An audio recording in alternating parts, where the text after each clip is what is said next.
அப்போ மகி சொன்ன மாதிரி மாமா சங்கீதா கூட சந்தோஷமா தான் வாழ்றாரு. நம்ம தேவையில்லாம மாமா லைஃப்ல குறுக்க போய் அவரோட நிம்மதியை கெடுத்துடக்கூடாது. அவரை பொறுத்த வரைக்கும் நான் செத்ததாவே இருக்கட்டும்.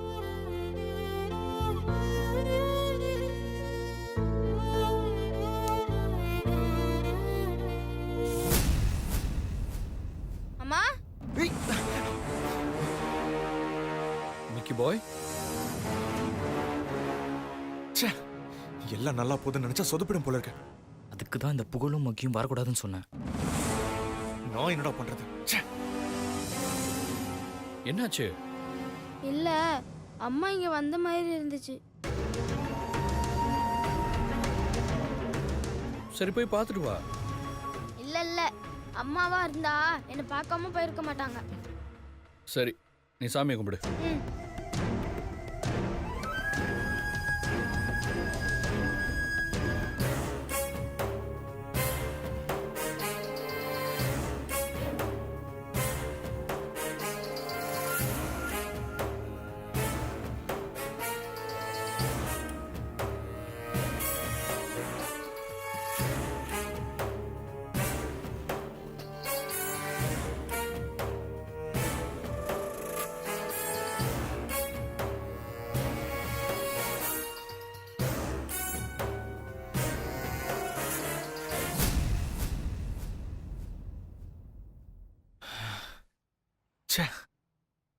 கொஞ்ச நேரத்துல என்ன டென்ஷன் ஆக்கிட்டானேடா. சரி, அவனை விடு. அங்க பாரு.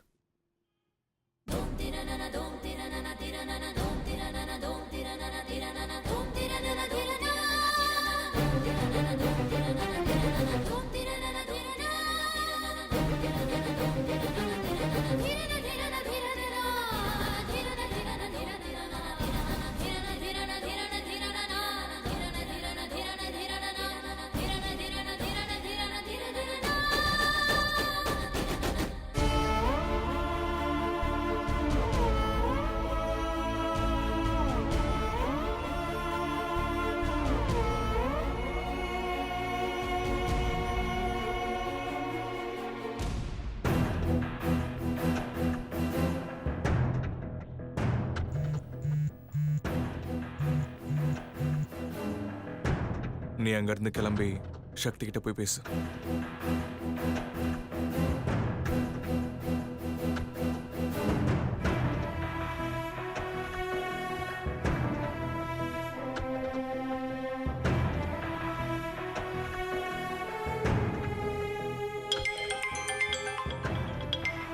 ஹலோ.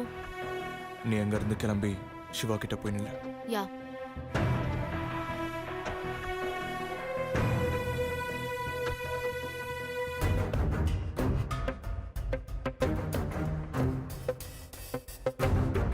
சாமி, இது கொடுங்க. கொடுங்க சிவா. இந்தாங்க சாமி, அர்ச்சனை பண்ணி கொடுங்க.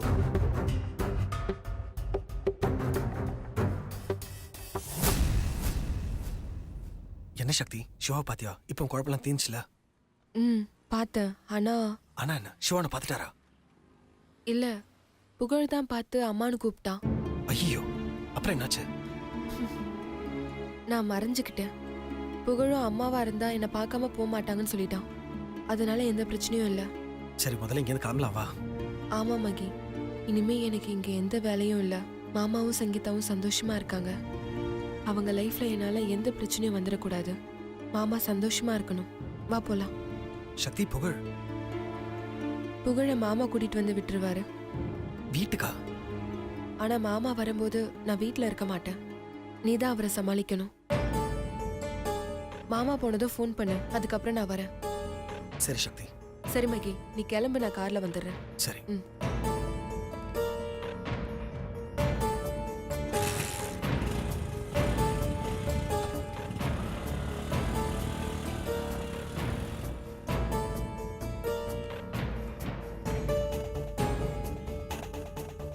சக்தி,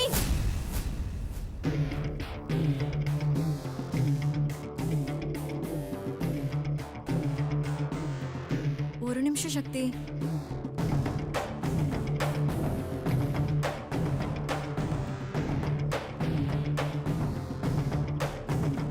இருக்கியா சக்தி?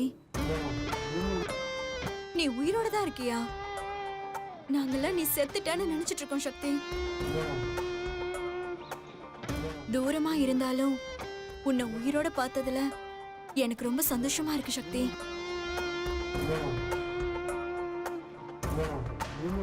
நம்ம நாடகத்தை ஆரம்பிச்சிட வேண்டியதுதான். சக்தி, என்ன மன்னிச்சிரு சக்தி.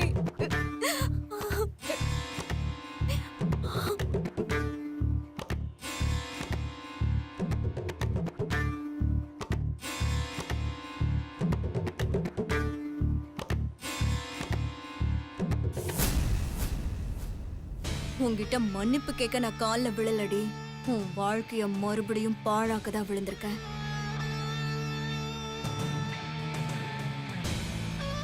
உன்னை விட மாட்டேன்டி. சிவா கூட மறுபடியும் சேர விட மாட்டேன்.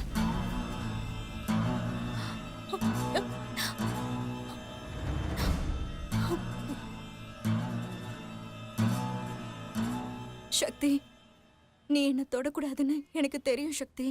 ஏன்னா உன்னோட புனிதமான கை இந்த பாவப்பட்டவ மேல படக்கூடாது. அப்படி பட்டா அந்த பாவம் உனக்கு ஒட்டிக்கும்.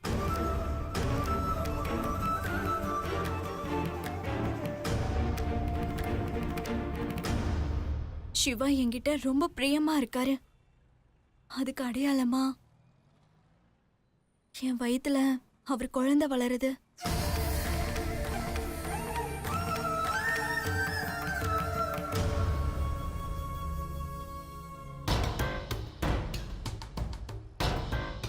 இந்த அம்மன் சாமி சக்தி வாய்ந்த சாமின்னு கேள்விப்பட்டோம். டெலிவரி நல்லபடியா நடக்கணும்னு சிவா வேண்டிக்க என்ன இங்க கூட்டிட்டு வந்திருக்காரு.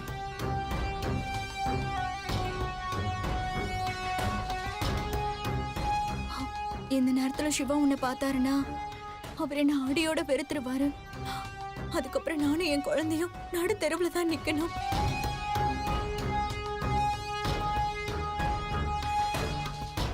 ஏற்கனவே டெல்லியில புகழ்ங்கிற ஒரு பையன் கூட உயிருக்கு உயிரா பேசிட்டு இருக்காரு. இப்ப கூட அந்த பையனை கூட்டிட்டு வந்திருக்காரு.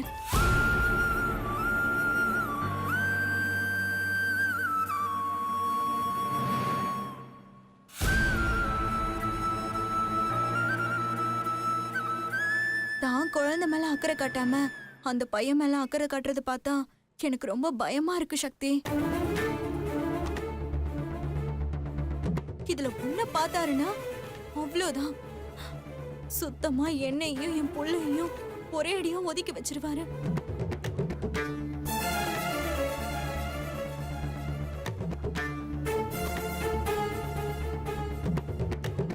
தெரிஞ்சோ தெரியாமலோ நான் உன்கிட்ட இருந்து சிவாவை அபகரிச்ச மாதிரி நீயும் பண்ணிராத சக்தி.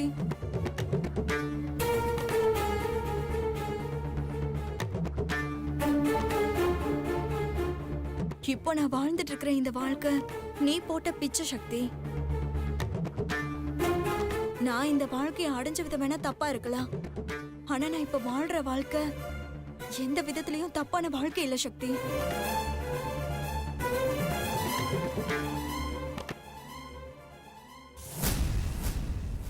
நான் அவருக்கு ஒரு மனைவியா எந்த குறையும் வைக்கல சக்தி. அவரும் ஒரு புருஷனா எனக்கு எந்த குறையும் வைக்கல. அதுக்கு அடையாளமா நான் சொன்னல என் வயித்துல கரு வளருது.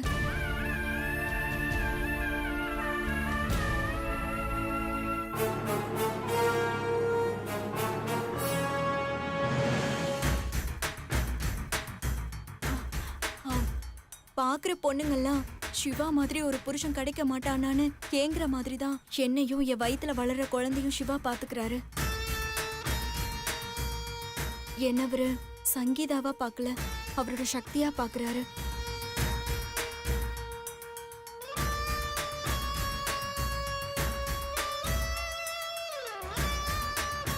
ஆமா சக்தி, உன் இடத்துல வச்சுதான் என்ன அன்பா பாசமா பாத்துக்கிறாரு. அதனாலதான் சொன்னேன் இந்த வாழ்க்கை நீ போட்ட பிச்சைன்னு.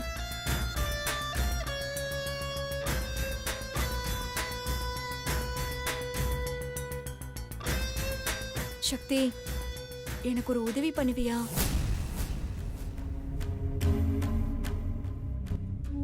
வாழ்க்கையே விட்டு கொடுத்துட்டு வந்துட்டோமே, இன்னும் என்ன உதவி கேட்க போறான்னு பார்க்காத சக்தி.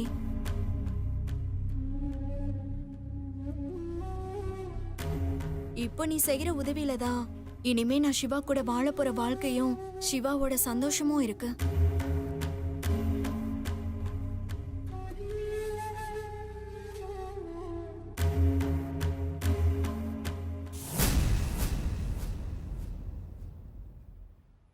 இந்த ஜென்மத்துல சிவா கண்ணு முன்னாடி நீ வந்துராத சக்தி.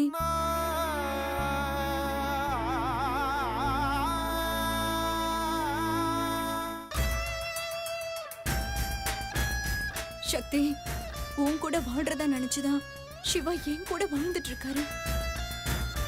உன்னை அவர் பார்த்ததும் மீரா நினைச்சிட்டாருன்னா பிரச்சனை இல்லை. ஆனா சக்தியா உன் கூட வாழ்ந்த வாழ்க்கை அவருக்கு ஞாபகம் வந்துருச்சுன்னா என் வாழ்க்கை பாழா போயிடும் சக்தி. அதனாலதான் அவர் கண்ணு முன்னாடி வந்துடாதுன்னு உங்ககிட்ட கெஞ்சி கேக்குறேன். ப்ளீஸ் சக்தி, எனக்கு மறுபடியும் வாழ்க்கை கொடு சக்தி.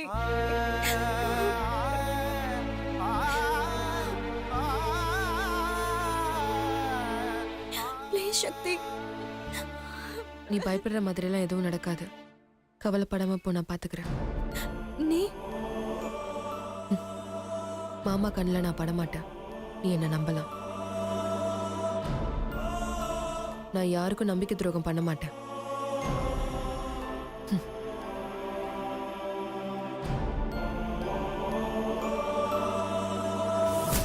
என்னையா ஜெயிலுக்கு அனுப்பி வச்சிங்க, உங்களுக்கான தண்டனை இதுதாண்டி.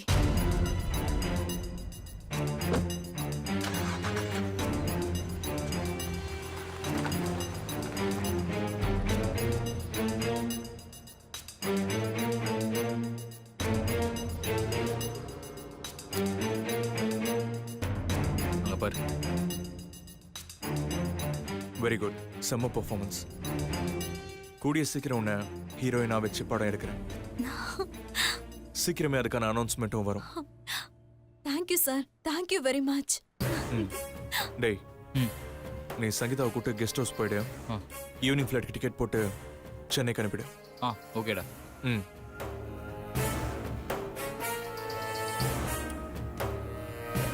இந்த அமௌண்ட்டை செலவுக்கு வச்சுக்கோ. பேலன்ஸ் அமௌண்ட்டை நீ சென்னைக்கு ரீச் ஆகிறதுக்குள்ள உன் அக்கௌண்ட்ல கிரெடிட் ஆயிடும். Thank you sir. ம், சரி, நீ கிளம்பு. பாய்டா. ம்.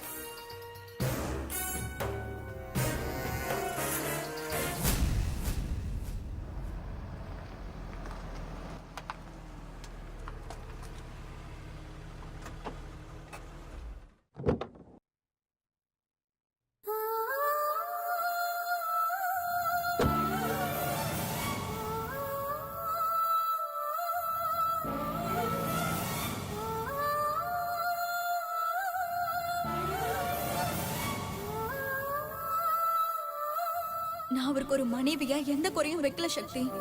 அவரும் ஒரு புருஷனா எனக்கு எந்த குறையும் வைக்கல. அதுக்கு அடையாளமா நான் சொன்னல, என் வயித்துல கரு வளருது.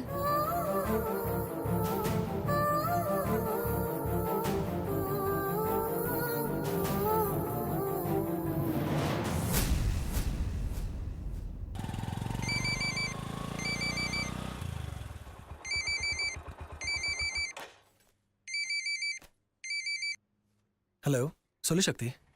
மகி, சங்கீதா என்கிட்ட வந்து பேசினா. என்ன சொன்னா?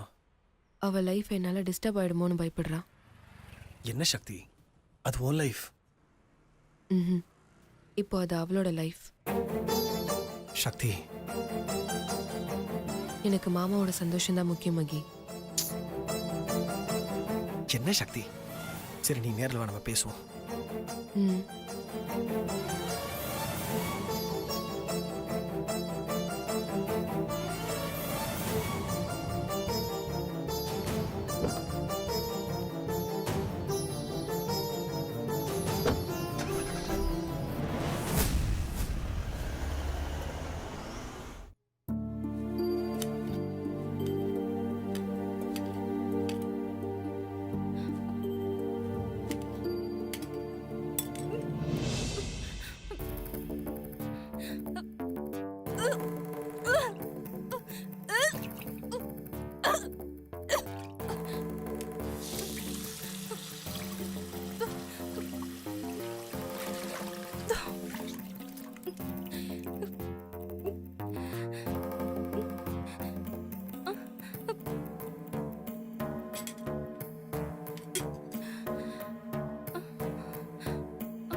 என்ன இது அபார்ட் ஆகுறதுக்கு மாத்திரை போட்ட கன்சீவ் ஆன மாதிரி வாமிட் வருது, மயக்கமா வேற இருக்கு. மறுபடியும் ஃப்ரெண்டுக்கு ஃபோன் பண்ணி கேட்போம்.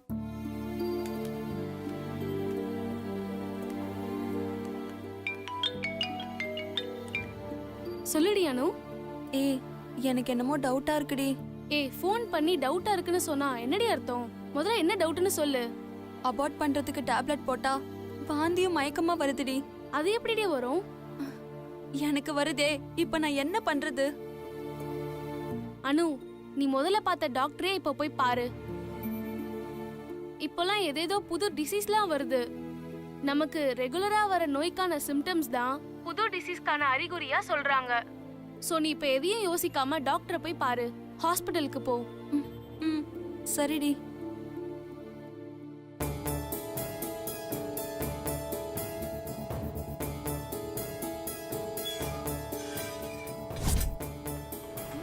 Auto auto auto. எங்கம்மா போனோம்? பக்கத்துல ஹாஸ்பிட்டல் போனோம். போலாமா?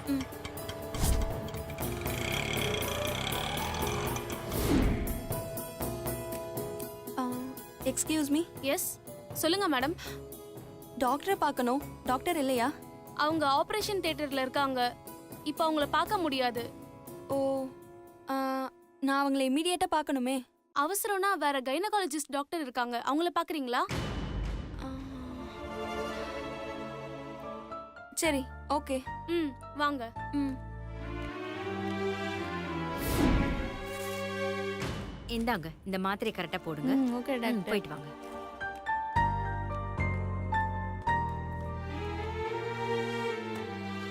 மேடம், அர்ஜென்ட்டா உங்களை பார்க்கணும்னு சொன்னாங்க. உட்காருங்கம்மா.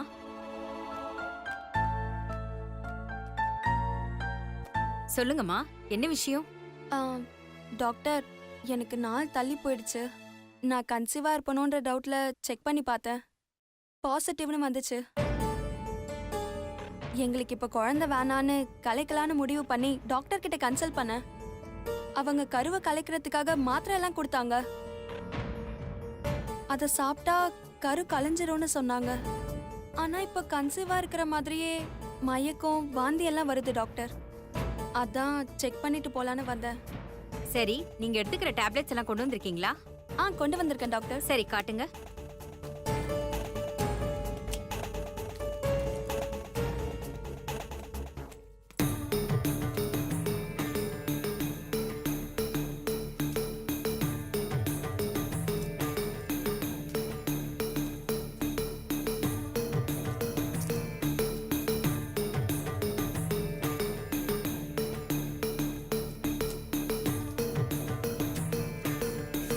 இது எதுவுமே கருவை கலைக்கிற மாத்திரை இல்லம்மா.